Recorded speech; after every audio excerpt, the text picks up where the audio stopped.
I know what you're thinking. Where the hell were you guys yesterday? We had some complications yesterday. Nothing went right, and I said, fuck it. And the one time Jesse was able to show up, it should have gone better. Not saying it was all his fault here, but never mind. Well, I should actually share it because, where is it? Hold on. There it is. A little New Day gift for you right here, actually. There. Yeah, you can't see that. I'm just sharing that in the chat as, I guess, a little reminder. Because yesterday was yesterday, today is a new day. And we do have a pay-per-view that is thankfully on Sunday. But it's going to be earlier in the day because we're going to Italy for the first time ever in WWE history. Yes, they've never been to Italy before until now. We're going to, how do you pronounce it? Turin, or Torino, if you want the actual correct Italian saying. Torino, Italy. The, how do you say that again? The Analpi Arena, except during events prohibiting sponsorship stuff here. Which normally, yeah, it is what it is. Usually for like World Cup stuff and I guess Olympics and whatever. I don't know. Point is, we're in Italy now for the first time ever. We've got a 5 match card, and what can I do, really? It is what it is here. I'm Coffee Lover 239. We've got our resident John Moxley stan, Steven, aka What It's up? Dean. Love it. And I guess there's nothing really else for me to say other than let's just start talking about these matches. Take two. Cody Rhodes versus Walter for the undisputed WWE Championship. On the March 30th episode of Raw, Walter saved Paul Heyman from an attack by Seth Rollins and later backstage. And, well, Heyman owed the ring general a favor. And the May 1st episode of SmackDown, after undisputed WWE Champion Cody Rhodes won his match, he was attacked by Walter, who posed with Rhodes' title. The following week, Walter, alongside Paul Heyman, was about to sign the contract for the ring general to join SmackDown, but Rhodes appeared on the ring and, well, called Walter out. Heyman appeared instead and revealed another contract, which was a match against Rhodes for the title, but Rhodes stated that he would fight Walter on that night's episode and that a contract was not needed. However, Heyman said the match would not happen there and that the favor owed indeed was a title match contract for, well, a title match at Clash in Italy. Heyman handed the contract to Rhodes and stated if he wanted Walter's name on the contract, he would have to get the ring general his signature by himself. So subsequently, he appeared, and a brawl between the two men ensued, and Rhodes got the upper hand. On the May 15th episode, Rhodes tried to convince Walter to sign the contract to join SmackDown and also to have a title shot at Clash in Italy, which, for whatever reason, he did not want because apparently stating that Rhodes had ruined the contract signing the previous week. How? I don't know. And after demanding that Rhodes be respectful when introducing him and stalling on signing the contract, Powerhouse Hobbs appeared and stated he would sign the contract instead. For some reason. That's not how this works. That's not how any of this works.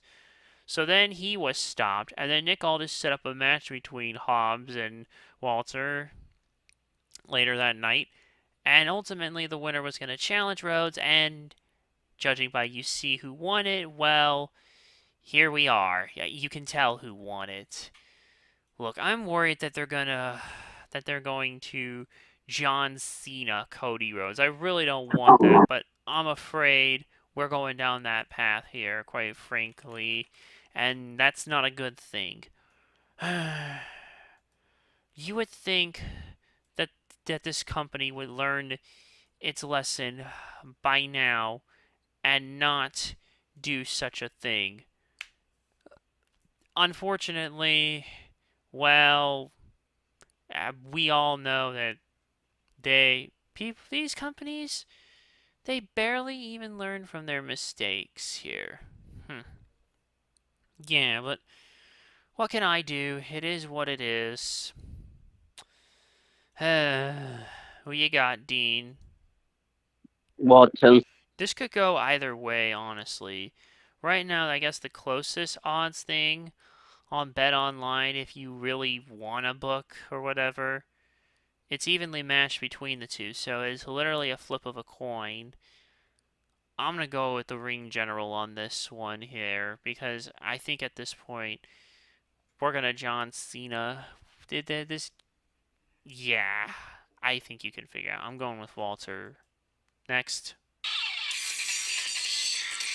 Here's a match that's a little more predictable. Rhea Ripley versus Jade Cargill for the Women's Championship. At night 2 of WrestleMania 42, Rhea Ripley defeated Jade Cargill to win the WWE Women's Championship despite interference from Cargill's allies B-Fab and Mia Yim. On the May 8th episode of SmackDown, Cargill returned and attacked Ripley during her 6-woman tag match, which cost her team the win. Ripley was outnumbered by Cargill, B-Fab, and Yim the following her match. On the May 15th episode, Cargill challenged Ripley to a rematch for the title at Clash in Italy, which Ripley accepted on the following episode. One day later, at Saturday night's main event, XLIV, translate that in Roman numerals, Cargill, Yim, and B-Fab defeated Ripley in a 6-woman tag match, with Cargill pinning Ripley. And Ripley was teaming with Charlotte Flair and Alexa Bliss. Who you got, Dean? Wait, what? Who you got between Rhea Rhea. Ripley and Jade Cargill? Rhea. Rhea. Rhea? Yeah, I'm agreeing with you. It's Rhea Ripley, man. I forgot to read Jesse's predictions here. Okay, yeah, Jesse said the ring general for the first match, and for this match, he said Rhea Ripley, but there will be apparently fatal influence interference. We'll see. Roman Reigns versus Jacob Fatu in tribal combat for the World Heavyweight Championship and the title of Tribal Chief.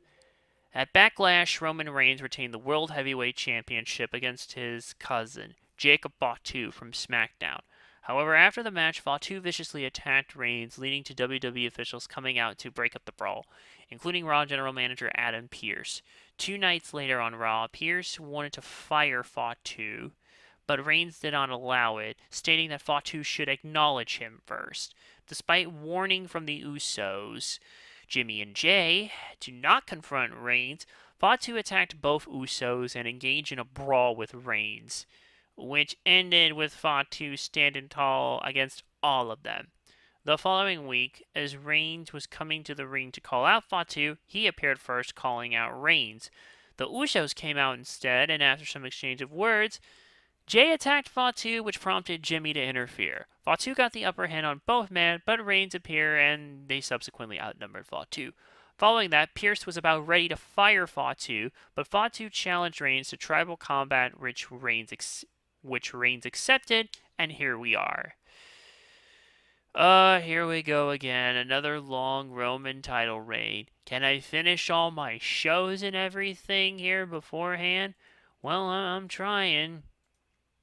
I am getting closer to the end of season 2 of Angel and season 5 of Buffy for what it's worth, so who knows how the rest of this is gonna go. I guess we'll find out.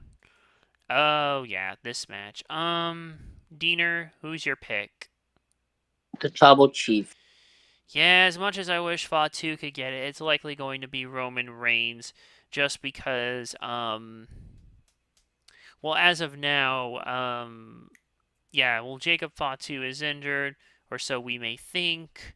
He was limping a bit, but I'm not really sure right now here if it's just storyline selling or what.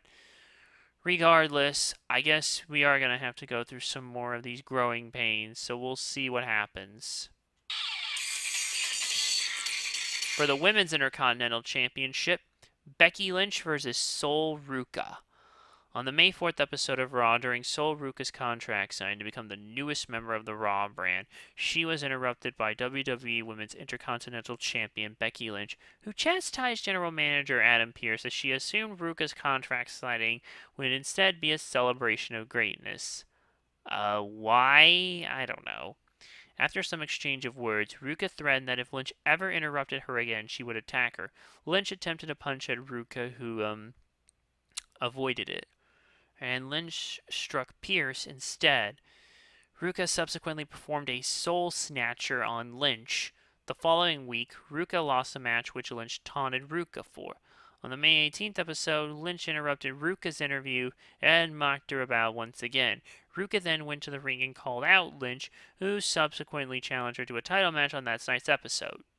Lynch declined, but she agreed to face Ruka at Saturday night's main event XLIV, however, without the title on the line. At the event, Ruka attempted to hit a soul snatcher on Lynch, who shoved referee Jessica Carr into Ruka, who was declared the winner of the match via disqualification as a result. Lynch then attacked Ruka afterwards, and later that night, SmackDown general manager Nick Aldis informed Lynch that after speaking with Pierce, as a result of her actions, she would defend the title against Ruka at Clash in Italy. Hold on, what was Jesse? I don't think I read Jesse's predictions for that match.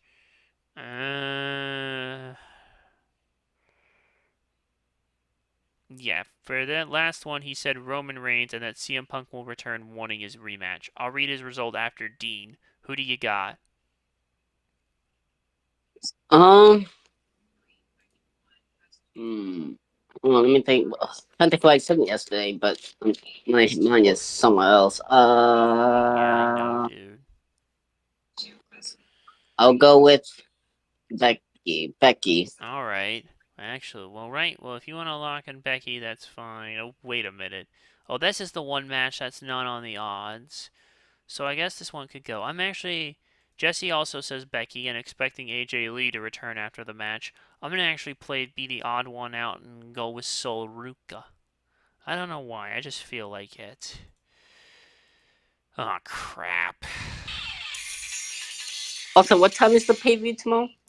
Hold on. It's well, this match is Obafemi versus Brock Lesnar. Fuck my life. And secondly, the pay-per-view, since you're on the West Coast, it will be 11 a.m. Pacific time, 2 p.m. Gotcha. Eastern time, which is 1 p.m. Central Standard Time, and there you go. Now back to this garbage. So yeah, you thought he was done. How did that Hulk Hogan tweet go again here? Hulk Hogan work shoot tweet.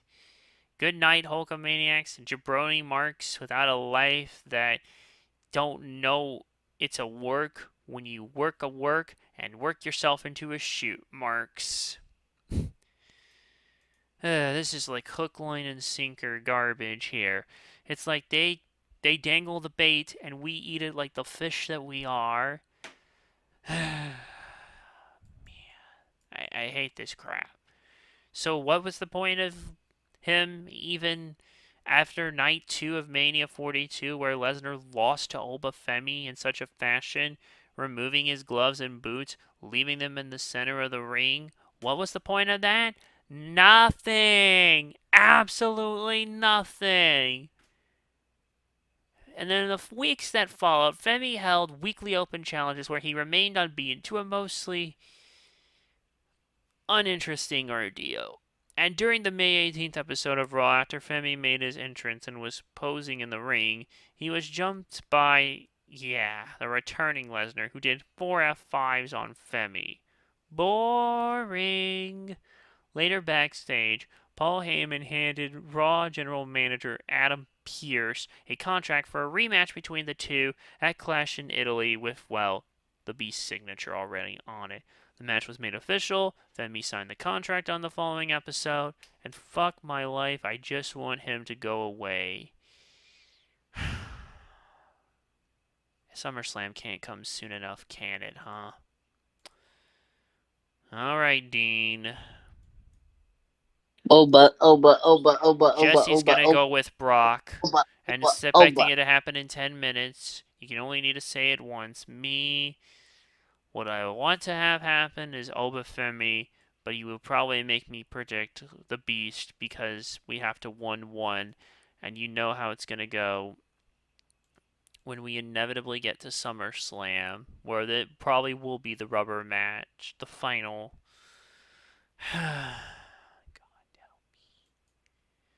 Well, we made it through without any incident.